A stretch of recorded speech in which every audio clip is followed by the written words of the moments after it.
Students, welcome to your YouTube channel dream classes.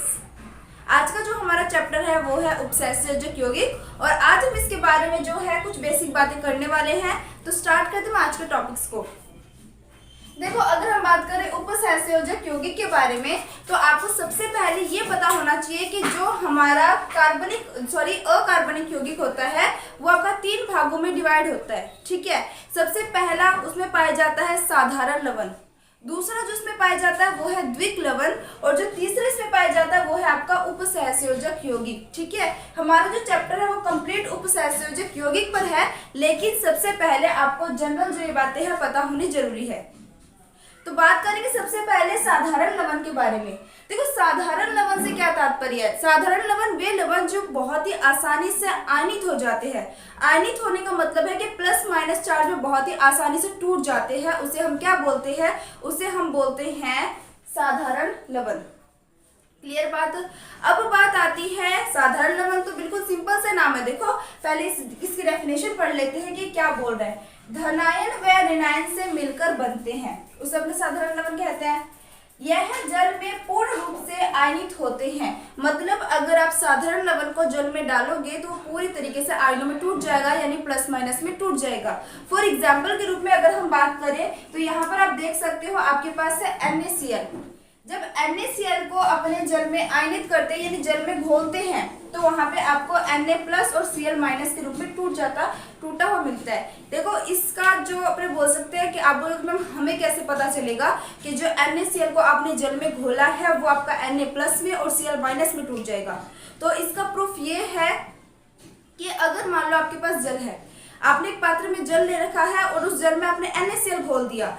NaCl घोलने के बाद जब आप उसमें इलेक्ट्रोड लगाते हो एनोड और कैथोड के रूप में, तो उन इलेक्ट्रोडों को जब आप बैटरी से जोड़ देते हो तो बैटरी से जोड़ने के बाद उनमें विद्युत धारा का प्रवाह शुरू हो जाता है। आपको मैंने बता रखा है कि विद्युत धारा प्रवाह के लिए 2-3 कंडीशन होना बहुत जरूरी है।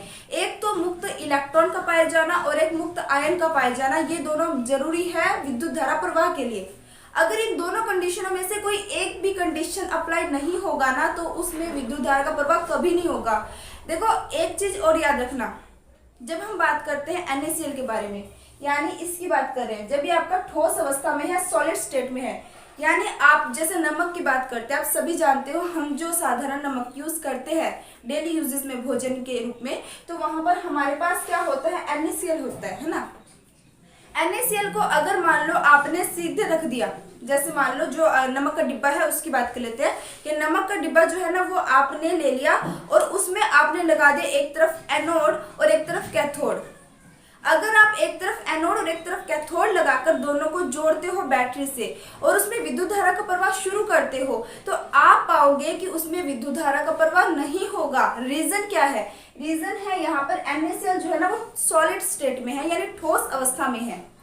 जब ये सॉलिड स्टेट में होगा यानी ठोस अवस्था में होगा तो यानी ये अभी तक ये आयनित नहीं हुआ, प्लस माइनस चार्ज में नहीं टूटा। अगर ये प्लस माइनस चार्ज में नहीं टूटा, सॉलिड स्टेट में है, तो इसमें विद्युत धारा का प्रवाह कभी भी नहीं होगा। आप कितना जोर लगा लो, एडी चोटी का जोर लगा लो, उसमें विद्युत धारा का प्रवाह नहीं होगा। विद्युत धारा प्रवाह के लिए 2 कंडीशन बहुत जरूरी है कि उसमें या तो मुक्त इलेक्ट्रॉन पाए जाए या फिर उसमें मुक्त आयन पाए जाए। अगर दोनों में से एक भी कंडीशन नहीं होगा तो विद्युत धारा का प्रवाह नहीं होगा। अब देखो यहाँ पर टॉपिक पे आते हैं। मैंने कहा कि NaCl जो है ना वो आपका साधारण लवण है। क्यों? क्योंकि अगर हम इसको जल में डालेंगे और उसको घोलेंगे तो हमें Na+ और Cl- आयनों के रूप में टूटा हुआ मिल जाता है। और इसका प्रमाण ये है कि एनोड कैथोड लगाकर अगर हम बैटरी जोड़ देंगे तो उसमें विद्युत धारा का प्रवाह शुरू हो जाएगा, जो ये बताता है कि NaCl जो है प्लस माइनस में टूट चुका है। ऐसे ही अपने दूसरे एग्जाम्पल ले सकते हैं MgCl2। MgCl2 के अंदर क्या होता है? Mg+2 और 2Cl- के रूप में है, ये भी आयन में टूटता है, इससे भी साधारण लवण कहा जाता है। Al2SO4 की 3 की बात करें तो आपका Al जो है वो प्लस के रूप में टूट जाएगा, SO4 जो है वो माइनस के रूप में टूट जाएगा। तो इस तरीके से जो आपके लवण होते हैं जो सीधे नॉर्मली प्लस माइनस में टूट जाए उन्हें हम साधारण लवण कहते हैं। आई थिंक यहाँ तक समझ आ गया होगा। अब बात आती है कि द्विक लवण किसे कहते हैं। द्विक लवण किसे कहते हैं? जब 2 साधारण लवण आपस में जुड़ जाते हैं। देखो, द्विक लवण नाम से क्या लग रहा है? 2 लवण आपस में जुड़ चुके हैं। जब दो साधारण लवण आपस में जुड़ जाते हैं तो उसे हम द्विक लवण कहते हैं। यहाँ पे देखो दो साधारण लवणों से मिलकर द्विक लवण बनता है। देखो द्विक लवण की भी अगर हम बात करें ना तो द्विक लवण भी क्या है, एक प्रकार का लवण है जो प्लस माइनस में टूटेगा। साधारण लवण प्लस माइनस में टूट रहा था, द्विक लवण में अब दो साधारण लवण आ चुके हैं तो वो भी तो प्लस माइनस में टूटेंगे ना। अगर कोई चीज प्लस माइनस में टूट रहा है इट मीन्स ये जल में क्या है, घुलनशील है। समझ आई बात। तो यहाँ पर देखो क्या बोल रहा है, जल में पूर्ण रूप से आयनित होते हैं। एग्जाम्पल के रूप में हम ले सकते हैं फिटकरी। फिटकरी को अपने क्या बोलते हैं, पोटाशियम। ये भी इंपॉर्टेंट चीज है, आपको ध्यान में रखना है। फिटकरी को क्या कहा जाता है, मैं यहाँ लिख देती हूँ पोटाश एलम। देखो पोटाश एलम, इसका फॉर्मूला क्या होता है, K2SO4 Al2SO4 की 3.24H2O। अब आप देख सकते हो K2SO4 के अंदर K प्लस SO4 - 2 में टूट जाएगा। Al2SO4 के अंदर भी Al और जो है SO4 वो भी माइनस जो है प्लस माइनस में टूट जाएगा। और जो आपका जल होता है वो भी तो आपका आयनित हो जाते हैं ना। हम तो वैसे बात करें कि जल में देखो यहाँ पर जो जल है ना, एक चीज याद रखना, यहाँ पर जो जल होता है ना इसे हम क्रिस्टलीकृत जल बोलते हैं, क्रिस्टलन जल बोलते हैं। ठीक है, ये वो वाला जल नहीं है कि जैसे मान लो हमने एक गिलास पानी ले लिया और उस पानी के अंदर अगर हम इसको घोल रहे हैं, वैसा जल नहीं है।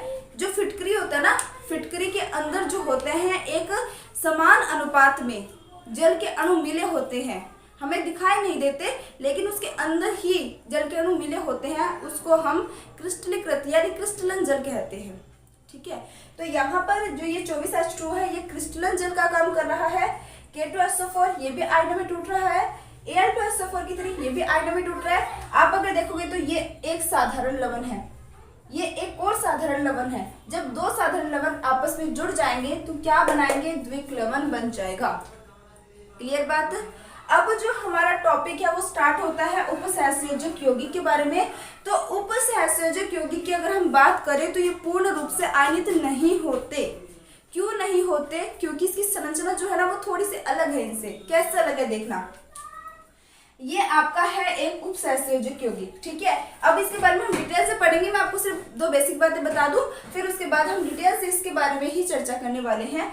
तो देखो यहाँ पर उपसहसंयोजक यौगिक जो होता है ना उसमें क्या होता है, एक तो आपका क्या होता है, एक ये जो है ना इसको अपने बोलते हैं संकुल यौगिक। इस पूरे को अपने क्या बोलते हैं, उपसहसंयोजक यौगिक या संकुल यौगिक बोलते हैं। ठीक है, इस संकुल यौगिक में क्या होता है, एक आपका धनायन होता है, एक आपका ऋणायन होता है।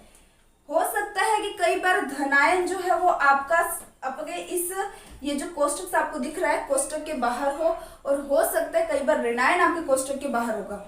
ठीक है, उसके बारे में हम बाद में डिटेल से पढ़ेंगे जब हम इसका नामकरण पढ़ेंगे, और बहुत ही अच्छे तरीके से हम नामकरण पढ़ेंगे ताकि हमारे सारे कॉन्सेप्ट क्लियर हो जाए, क्योंकि इनके IUPAC नाम मोस्ट इंपॉर्टेंट है जो आपसे एग्जाम में पूछ लिया जाता है। ठीक है, तो देखो यहाँ पर सबसे पहले सामान्य बातें करते हैं कि उपसहसंयोजक यौगिक के सामान्य गुणधर्म की अगर बात करें तो ये जल में पूर्ण रूप से आयनित नहीं होते।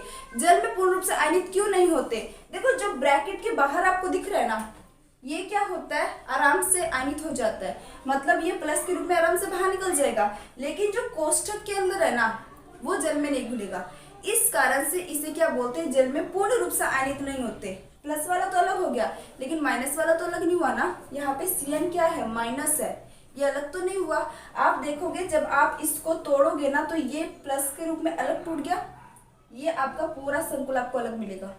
क्लियर बात। तो मैं बोल सकती हूँ ये पूरी तरीके से आयनों में नहीं टूटता, इसे हम उपसहसंयोजक यौगिक कहते हैं।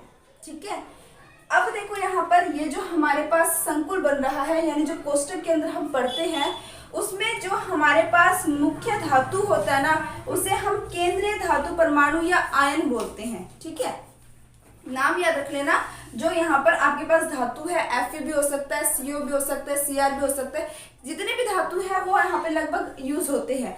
तो यहाँ पर जो Fe होगा इसे हम क्या बोल रहे हैं, केंद्रीय धातु परमाणु बोलते हैं। और इसके साथ जो आपके जुड़े हुए हैं उन्हें हम लिगैंड बोलते हैं। ये जो आपके लिगैंड होते हैं ये आपके ऋणायन भी हो सकते हैं, ये आपके उदासीन भी हो सकते हैं, यानी ये आपके नेगेटिव चार्ज वाले भी हो सकते हैं और ये ऐसे भी हो सकते हैं जिन पे किसी प्रकार का आवेश नहीं होगा।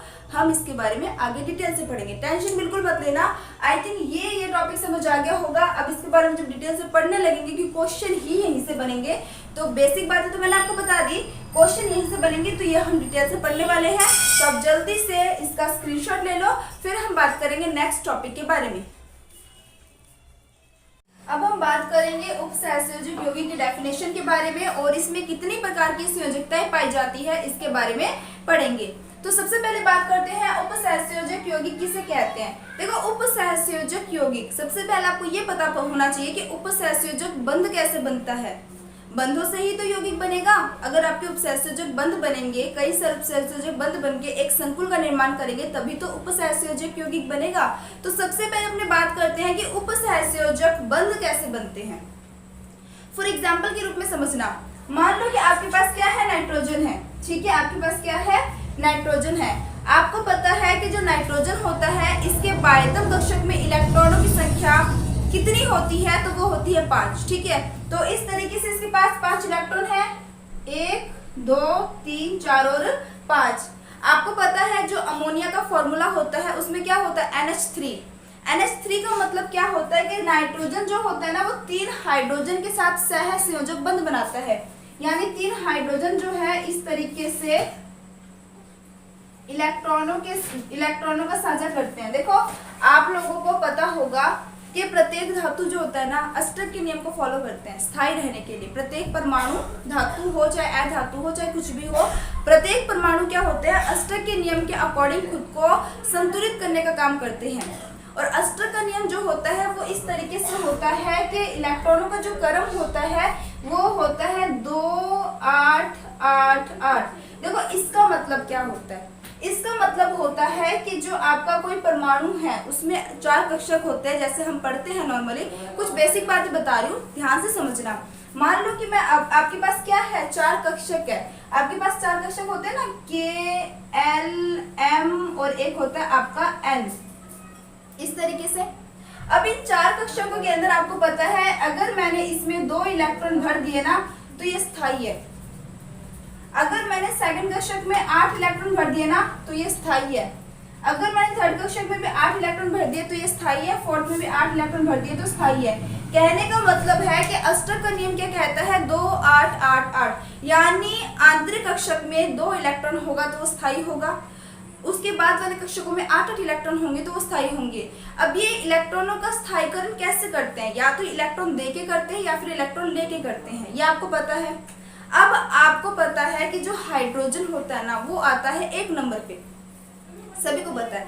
आपके पूरे आवर्त सारणी के अंदर हाइड्रोजन आता है 1 नंबर पे। अगर हाइड्रोजन 1 नंबर पे आता है तो अगर हम हाइड्रोजन का परमाणु कक्षक बनाएंगे तो हाइड्रोजन के परमाणु कक्षक में क्या होगा, देखो पहले यहाँ पर अपने किसका बनाते हैं, हमें परमाणु कक्षक हाइड्रोजन का। तो हाइड्रोजन होता है वो कितने नंबर पे आता है, आपका 1 नंबर पे आता है। ठीक है, यानी इसके पास इलेक्ट्रॉन भी कितना है, 1 इलेक्ट्रॉन है। देखो, जिसका जितना परमाणु क्रमांक होता है उसमें उतने ही इलेक्ट्रॉन होते हैं और उसमें उतने ही प्रोटॉन होते हैं, ये सब आपको पता है। चलो अब अपने बात करते हैं कि हाइड्रोजन के परमाणु कक्षक के बारे में। तो हाइड्रोजन का परमाणु कक्षक क्या होगा, ये आपका नाभिक है, ये आपका हो जाएगा इसका परमाणु कक्षक। और हाइड्रोजन के पास 1 इलेक्ट्रॉन है तो आप 1 इलेक्ट्रॉन से ज्यादा फील ही नहीं कर सकते। अब बात आती है कि अष्टक का नियम क्या कहता है। अष्टक का नियम कहता है 2 8 8 8। यानी अगर प्रथम कक्षक की बात करें, आंतरिक कक्षक की बात करें, जिसे अपने के बोल रहे थे, उसमें 2 इलेक्ट्रॉन तो होने चाहिए तभी वो स्थायी होगा। L में आपका कितने होने चाहिए, 8 होने चाहिए। M में भी 8 होने चाहिए और N में भी 8 होने चाहिए, ये आपको पता है। अब बात आती है कि हाइड्रोजन के पास 1 इलेक्ट्रॉन है, लेकिन स्थायी कब होगा, जब इसके पास 2 इलेक्ट्रॉन होगा। तो ये क्या करता है, ये आपका बाहर से एक और इलेक्ट्रॉन वाले किसी भी परमाणु के साथ जाके एक और इलेक्ट्रॉन के साथ बंध बना लेता है, सहसंयोजक बंध बना लेता है। समझ आ रही है बात। ऐसी अगर अपने नाइट्रोजन की बात करें तो नाइट्रोजन आता है आपका 7 नंबर पे, पता है आपको। नाइट्रोजन 7 नंबर पे आ रहा है, इट मीन्स इसमें इलेक्ट्रॉन कितने पाए जा रहे हैं भाई, इसमें 7 इलेक्ट्रॉन पाए जा रहे हैं। और अगर मैं इसके परमाणु कक्षक की बात करूं तो इसके परमाणु कक्षक में देखो, ये हो गया नाभिक, आंतरिक कक्षक में आ गए 2 इलेक्ट्रॉन जो स्टेबल है। इसके बाद जो सेकंड कक्षक होगा उसमें कितने इलेक्ट्रॉन आएंगे, 7 में से 2 आप पहले वाले में भर चुके हो, तो दूसरे वाले में कितने होंगे, ऑब्वियस सी बात है 5 होंगे। यहाँ पे आपने कितने इलेक्ट्रॉन भर दिए, 1 2 3 4 और 5 इलेक्ट्रॉनों को आपने इस तरीके से भरना है। ये तो मैंने वैसे आपको समझा दिया 8 8 8, ठीक है।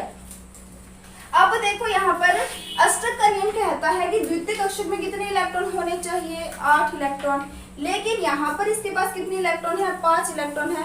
इट मीन्स इसके पास कितने इलेक्ट्रॉन की कमी है ताकि ये 8 इलेक्ट्रॉन पूरे कर सके। तो 5 में से अगर आप 3 जोड़ोगे तो इसके पास कितने इलेक्ट्रॉन हो जाएंगे, 8। यानी बाहर से क्या करेगा, 3 इलेक्ट्रॉन लेगा, तभी इसके पास अष्टक के नियम को फॉलो करके स्थायी होगा। और हाइड्रोजन जो है वो 1 इलेक्ट्रॉन लेगा और इससे ये क्या हो जाएगा, स्थायी होगा। यहाँ तक बात समझ आई, ठीक है। तो अब क्या होता है, अब जो हम अमोनिया पढ़ते हैं, देखो मैं आपको बिल्कुल बेसिक से बताने की कोशिश कर रही हूँ ताकि आपकी एक ही चीज क्लियर रहे। अब देखो इसमें क्या होता है, ये चीज तो आपको समझ आ गई होगी, ठीक है। अब बात आती है कि जो आपके पास अमोनिया है, अमोनिया में नाइट्रोजन के बाह्यतम कक्षक में कितने इलेक्ट्रॉन होते हैं। आपने ये भी पढ़ा होगा कि किसी भी परमाणु के बाह्यतम कक्षक में उपस्थित इलेक्ट्रॉन उसकी संयोजकता का निर्धारण करते हैं, ठीक है। अब देखो यहाँ पर नाइट्रोजन के बाह्यतम कक्षक में कितने थे, 5 थे। आंतरिक कक्षक में 2 थे, वो तो स्टेबल थे इसलिए वो अपनी जगह से नहीं हिलेगा, वो किसी के साथ बंद नहीं बना रहा अभी, ठीक है।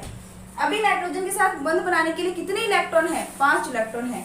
अब ये 5 इलेक्ट्रॉन क्या करेगा, यहाँ पे हाइड्रोजन के साथ, ये आपके पास 3 हाइड्रोजन भी है।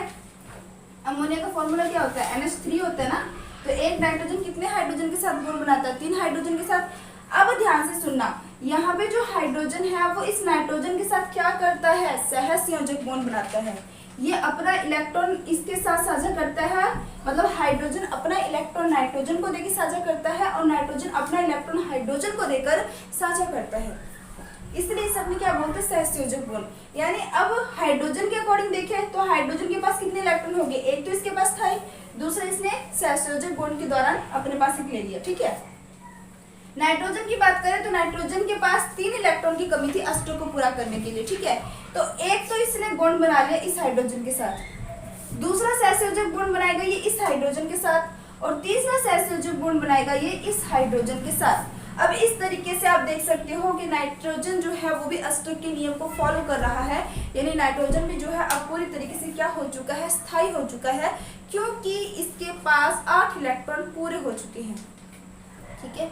अब बात आती है कि यहाँ पर बच गया इसके पास एकाकी इलेक्ट्रॉन युग्म। देखो जब एक इलेक्ट्रॉन होता है ना तो उसे हम नॉर्मल इलेक्ट्रॉन बोलेंगे, और जब इलेक्ट्रॉन का जोड़ा होता है ना, यानी 2 इलेक्ट्रॉन एक साथ होते हैं ना, उसे हम बोलते हैं एकाकी इलेक्ट्रॉन युग्म, एक युग्म होता है, ठीक है।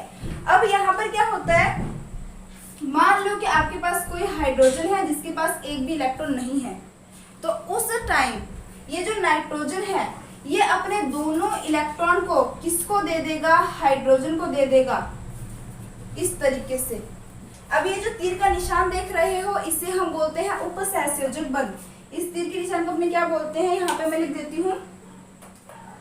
ये हमारा कौन सा बंध होता है भाई, ये हमारा होता है उपसहसंयोजक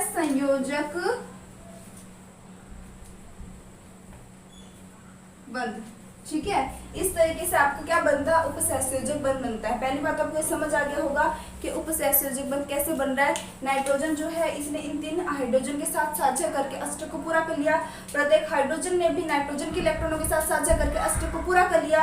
लेकिन यहाँ पर नाइट्रोजन के पास क्या है, एकाकी इलेक्ट्रॉन युग्म बच गया। अब ये एकाकी इलेक्ट्रॉन युग्म का यूज नाइट्रोजन कैसे करता है, तो ये क्या करता है, किसी ऐसे प्रोटॉन को यानी ऐसे परमाणु को अपने इलेक्ट्रॉन देता है जिसके पास इलेक्ट्रॉन की कमी है, यानी जिसको इलेक्ट्रॉन की जरूरत है। जिसके पास इलेक्ट्रॉन की कमी होगी, जिसके पास इलेक्ट्रॉन की कमी होगी, लेने का काम वही करेगा। जिसके पास इलेक्ट्रॉन की अधिकता होगी, देने का काम वही करेगा। यहाँ पे नाइट्रोजन के पास 1 पेयर ऑफ इलेक्ट्रॉन था, एक एकाकी इलेक्ट्रॉन युग्म था, ठीक है। तो इसने अपने इलेक्ट्रॉन जो है दोनों किसको दे दिए, हाइड्रोजन को दे दिए। अब एक चीज और ध्यान में रखना, यहाँ पे जो उपसहसंयोजक बंध बनता है ना, इसमें क्या होता है कि जो नाइट्रोजन है अपने इलेक्ट्रॉन हाइड्रोजन को देता तो है, लेकिन जरूरत पड़ने पर वो लेके साइड भी हो सकता है, यानी पूरी तरीके से नहीं देता। समझ आ गई बात। फिलहाल आप इतना समझो कि उपसहसंयोजक बंध किसे कहते हैं, जब किसी परमाणु द्वारा अपने एकाकी इलेक्ट्रॉन युग्म किसी ऐसे परमाणु को दे देना जिसके पास इलेक्ट्रॉन की आवश्यकता हो, और जो इस तरीके से तीर बनता है ना उसे अपने उपसहसंयोजक बंध से पहचानते हैं। ठीक है, तो आई थिंक ये तो समझ आ गया होगा कि उपसहसंयोजक बंध कहते किसे हैं। अब बात आती है, देखो अब बात क्या आती है, अब बात आती है कि उपसहसंयोजक बंध तो पता लग गया आपको, उपसहसंयोजक यौगिक किसे कहते हैं। अगर मैंने लिख दिया यहाँ पर इस तरीके से CONH3 की CONH3 की 6, ठीक है, तो यहाँ पे जो CONH3 की 6 है ना, यहाँ पे क्या होता है कि ये तो आपका यहाँ पे आ जाएगा 3Cl Cl3 आ जाएगा। वो भी मैं आपको बताऊंगी क्यों आ रहा है, क्योंकि यहाँ पे आपका +3 चार्ज होता है और ये 3Cl माइनस की चार्ज होंगे जिसको बैलेंस करेगा। ठीक है, फिलहाल आप इस चीज को समझो, इस पे ध्यान दो ज्यादा। आपको पता है ये तो हमारे पास क्या है, केंद्रीय धातु है, और ये हमारे पास क्या होता है, लिगैंड होता है। इसकी स्ट्रक्चर कैसे बनती है, देखो ये जो कोबाल्ट होता है ना, ये अमोनिया के, ठीक है, अमोनिया के 6 अणुओं के साथ जुड़ा हुआ है। किस बंध से जुड़ा हुआ है, उपसहसंयोजक बंध से जुड़ा हुआ है। देखो इस तरीके से,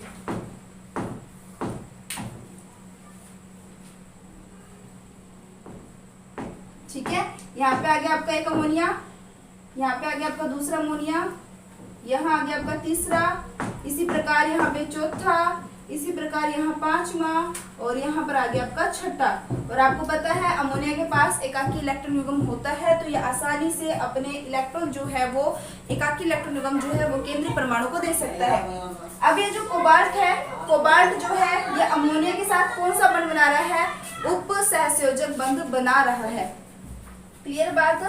अब इस चीज को समझना भाई, यहाँ पे जो इतनी सारी बातें लिखी हुई है क्या चीज है, देखो बेसिक कॉन्सेप्ट क्लियर होना तो बाकी चीजें में कुछ नहीं है। अगर आपको एक ही चीज समझ आ गई ना, फिर डेफिनेशन में कुछ भी नहीं होता। अब आप पढ़ना देखना, आपको कुछ भी नहीं लगेगा डेफिनेशन में क्या है। देखो उपसहसंयोजक यौगिक किससे कहते हैं, वे यौगिक जिनमें केंद्रीय धातु परमाणु या आयन, वे यौगिक जिनमें केंद्रीय धातु परमाणु या आयन, अन्य उदासीन अणु या आयनों, अन्य उदासीन अणु या आयनों जिसे अपने लिगैंड बोलते हैं, बताया था मैंने आपको, इसे अपने लिगैंड बोलते हैं, लिगैंड के साथ उपसहसंयोजक बंध द्वारा बंधित होता है। अब ये कौन सा बंध बना रहे हैं, आपको अभी बताया मैंने, इसे हम उपसहसंयोजक बंध बोलते हैं। ठीक है, उपसहसंयोजक बंध द्वारा बंधित होते हैं, उपसहसंयोजक यौगिक कहलाते हैं।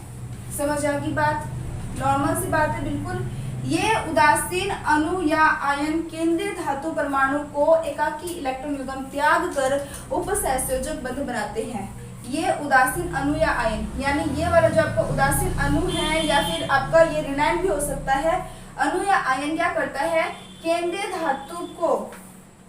धातु को यानी ये जो केंद्रीय परमाणु है इसको एकाकी इलेक्ट्रॉन युग्म त्याग कर, अपने एकाकी इलेक्ट्रॉन युग्म ये त्याग रहा है, इसको इसने भी अपना एकाकी इलेक्ट्रॉन युग्म इसको त्याग दिया। प्रत्येक NH3 क्या कर रहा है, अपना एकाकी इलेक्ट्रॉन युग्म त्याग रहा है, किसको, केंद्रीय धातु को, केंद्रीय परमाणु को त्याग कर उपसहसंयोजक बंध बनाते हैं।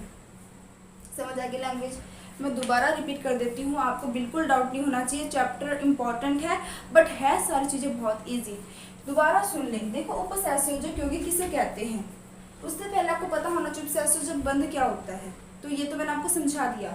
ये बोल रहा है वे यौगिक जिनमें केंद्रीय धातु परमाणु या आयन, वे यौगिक जिनमें केंद्रीय धातु परमाणु या आयन, ये रहा, अन्य उदासीन अणु या आयनों, अन्य उदासीन अणु या आयनों जिसे हम लिगैंड कहते हैं, के साथ उपसहसंयोजक बंध बनाता है। के साथ ही क्या बना रहा है, उपसहसंयोजक बंध बना रहा है या इसके द्वारा बंधित होता है, उपसहसंयोजक यौगिक कहलाते हैं। ठीक है, अब ये जो कंपाउंड बन रहा है पूरा, इसे हम क्या बोलेंगे, उपसहसंयोजक यौगिक कहते हैं। ये उदासीन अणु या आयन केंद्रीय परमाणु को एकाकी इलेक्ट्रॉन युग्म त्याग कर उपसहसंयोजक बंध बनाते हैं। ये आपके जितने भी अणु है, ये जो आयन है, ये क्या कर रहे हैं, अपने इलेक्ट्रॉन युग्म त्याग करके ये बंध बना रहे हैं। बस यही बात थी। अब बात आती है कि उपसहसंयोजक यौगिकों का वर्णन सिद्धांत। अब देखो बात आती है, आपको दो प्रकार के यहाँ पे तत्व मिल रहे हैं, एक तो बन रहा है केंद्रीय परमाणु, एक बन रहा है आपके लिगैंड। तो संयोजकता भी यहाँ पे आपकी दो प्रकार की बनेगी। ठीक है, तो देखते हैं यहाँ पर वर्णन ने क्या सिद्धांत दिया। पहला आता है प्राथमिक संयोजकता। प्राथमिक संयोजकता की अगर अपने बात करें तो धातु आयन धनावेशित होता है। अब देखो धातु आयन है, ये जो केंद्र में जो बैठा है ना वो कौन है, धातु है। आपको पता है धातु का गुण क्या होता है, धनायन बनाने का, इलेक्ट्रॉन को त्यागने का। ठीक है, तो धातु आयन है तो ये क्या होगा, आपका धनात्मक होगा, पहली बात। दूसरी बात ये क्या बोल रहा है, वह प्राथमिक संयोजकता में ऋणायन से जुड़ता है। अब बात ये आ रही है कि जो आपका केंद्रीय परमाणु है, ये जो धातु आयन है, ये किसके साथ जुड़ता है, ये जुड़ता है आपके ऋणायन के साथ जुड़ता है। ठीक है, पर मतलब किस अकॉर्डिंग जुड़ता है, जितनी इसकी संयोजकता होगी उस अकॉर्डिंग ही जुड़ेगा ये। मान लो CO जो है यहाँ पर अगर इसकी संयोजकता 3 है तो इसकी संयोजकता 3 है तो ये 3 नेगेटिव आयन के साथ जुड़ेगा।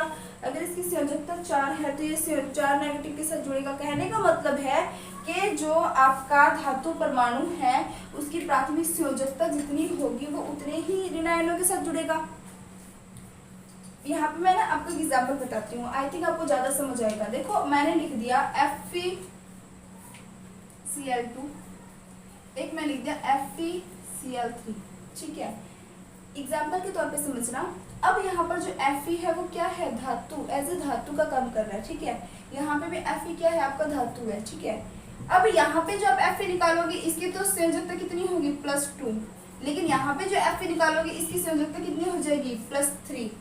अब यहाँ पे इसकी +2 संयोजकता है तभी तो 2 Cl जुड़े हुए हैं ना, क्योंकि एक Cl पे माइनस होगा तो 2 Cl पे कितने हो जाएंगे, -2, प्लस माइनस, तभी तो ये आपका यौगिक बनेगा। ऐसे यहाँ पर Fe के ऊपर +3 चार्ज है तभी तो Cl के 3 माइनस के जुड़े हैं ना। यानी कहने का मतलब ये है कि धातु आयन धनावेशित होता है। पहली बात तो ये, वह प्राथमिक संयोजकता में ऋणायन से जुड़ता है। किसके साथ जुड़ता है, प्राथमिक संयोजकता में ऋणायन से जुड़ता है, क्योंकि ये धनायन है तभी तो ये ऋणायन के साथ जुड़ेगा, तभी तो ये आपस में यौगिक बनाएंगे ना, प्लस माइनस से तो जुड़ते हैं आपस में। यह सामान्य रूप से आयनित होते हैं। यह केंद्रीय धातु परमाणु की ऑक्सीकरण अवस्था है। यानी जो हम प्राथमिक संयोजकता की बात इतनी देर से कर रहे हैं वो किसकी कर रहे हैं, केंद्रीय धातु परमाणु की। यानी जो केंद्रीय धातु परमाणु पर जो संयोजकता आती है उसे हम क्या बोलते हैं, उसे हम बोलते हैं प्राथमिक संयोजकता। सीधी सी बात ये है, केंद्रीय धातु परमाणु पर जो संयोजकता का मान आता है हम निकालेंगे भाई, कैसे हम इसका मान ज्ञात करेंगे, क्योंकि यहाँ पे निकालना तो आसान है लेकिन संकुलों में निकालने का तरीका जो है वो थोड़ा अलग है, तो उसके लिए कई नियम भी पता होना जरूरी है, तो वो भी हम डिटेल से पढ़ेंगे। फिलहाल ये समझो कि केंद्रीय धातु आयन पर जो संयोजकता होती है ना उसे हम बोलते हैं प्राथमिक संयोजकता। अब बात आती है कि द्वितीयक संयोजकता क्या किसे कहते हैं। देखो दो चीजें हैं यहाँ पर, एक तो केंद्रीय धातु है, एक लिगैंड है। अब केंद्रीय धातु पर जो संयोजकता हो रही है उसे हमने बोला प्राथमिक संयोजकता, तो लिगैंड के कारण जो संयोजकता होगी उसे हम क्या बोलेंगे, उसे हम बोलेंगे द्वितीयक संयोजकता, क्योंकि संयोजकता इसकी भी है, संयोजकता इसकी भी है। अब यहाँ पे जो आपका द्वितीयक परमाणु है, यानी जो द्वितीयक संयोजकता की हम बात कर रहे हैं, जो लिगैंड है वो कितने बॉन्ड बना रहा है, कितने उपसहसंयोजक बॉन्ड बना रहा है, वो उसकी द्वितीयक संयोजकता है। यहाँ पे आप देख सकते हो कि जो अमोनिया है ना वो 6 उपसहसंयोजक बंध द्वारा केंद्रीय परमाणु से जुड़ा हुआ है। तो मैं बोल सकती हूँ कि जो मेरे पास अमोनिया के अणु हैं वो 6 उपसहसंयोजक बंध बना रहे हैं, यानी यहाँ इस कंपाउंड की जो द्वितीयक संयोजकता है वो कितनी हो जाएगी, 6 हो जाएगी। अगर 4 जुड़े होते तो 4 होती, बस। अब देखो इसने क्या बोला है, द्वितीयक संयोजकता किसे कहते हैं, यह संयोजकता प्राय उदासीन अणुओं द्वारा या ऋणायन आयनों द्वारा संतुष्ट होती है। यहाँ पे ये उदासीन अणु है, ऋणायन भी हो सकते हैं। इसका मान किसी भी धातु के लिए निश्चित होता है। अब चाहे मैं यहाँ पे कोबाल्ट लिख दूं, मैं यहाँ पे Fe लिख दूं, यहाँ मैं क्रोमियम लिख दूं, मैं कुछ भी लिख दूं, अगर 6 लिगैंड जुड़े हुए हैं तो उन सभी की संयोजकता 6 ही होगी, नहीं बदलेगी। समझ आ गई बात। तो आई थिंक जो इम्पोर्टेंट चीज़ें मैंने आपको बताई आज पूरे अच्छे से समझने की मतलब समझाने की मैंने कोशिश की है और आपको समझ आ भी गई होगी, तो आप पहले इसका स्क्रीनशॉट ले लो।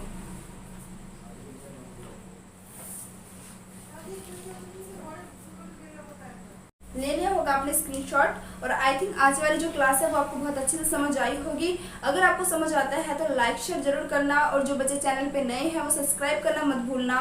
और कोई डाउट हो तो आप कमेंट करके पूछ सकते हो। देखो मैं व्हाट्सअप नंबर नहीं दे सकती क्योंकि मेरा कोई ऐसा ग्रुप नहीं बना हुआ, तो नॉर्मल सी बात है, कमेंट सेक्शन में आप कमेंट करके अपने डाउट्स पूछ सकते हो जिन बच्चों को अपने डाउट्स पूछने हैं। तो आप लोग जिन्होंने ड्रीम क्लास, जिनको मेरा पूरा कंप्लीट कोर्स चाहिए प्लस नोट्स चाहिए, वो ड्रीम क्लास के लर्निंग ऐप से क्या कर सकते हैं, उसे परचेज कर सकते हैं, जहां मेरा पूरा पैड कोर्स आपको मिल जाएगा। तो इसी तरीके से आप लोग पढ़ते रहिए, हंसते रहिए, मुस्कुराते रहिए, 12th में बहुत अच्छे मार्क्स लाइए। All the best, take care, bye bye.